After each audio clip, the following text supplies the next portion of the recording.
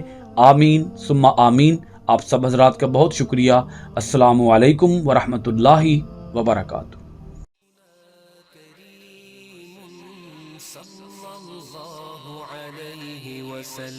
سيدنا كريم صلى الله عليه وسلم، سيدنا كريم صلى الله عليه وسلم، سيدنا كريم صلى الله عليه وسلم۔